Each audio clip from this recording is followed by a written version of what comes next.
Steve Connolly, I'm Digital Director at Hodder Education. This is the Windows 8 app for the dynamic learning service that we have available. It's an online service for schools, it's a whole school subscription, and anyone who subscribes to the online service can now get a free app which allows them to access their content through the native application.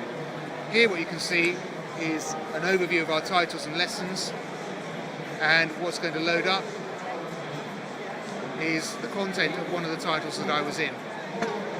These are individual learning resources that are available through the online service, but here they're being shown through the native application. What we're seeing is a list of those resources that I have available to me in the AQA Biology for A2.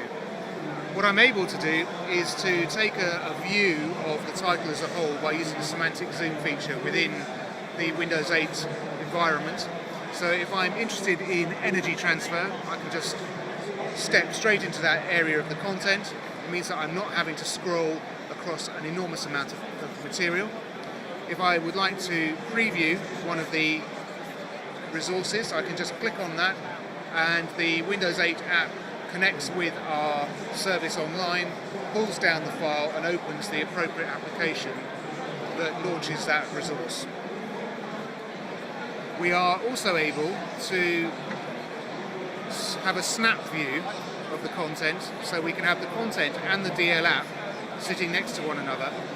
This is very handy from the point of view of launching content and seeing all of the resources that you have available to you in that part of the title. The other thing that you are able to do inside the app is build a lesson. Dynamic learning is all built around resources, and we give you complete control over how you sequence those and add your own material to them. By just selecting some of these resources, I'm able to start adding them to lessons.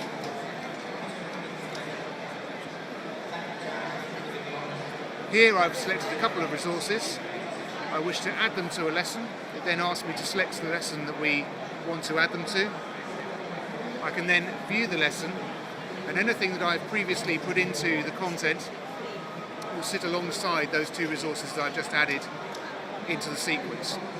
The other neat thing is that we do actually have a share option for individual resources, and that can be used out of the actual operating system itself.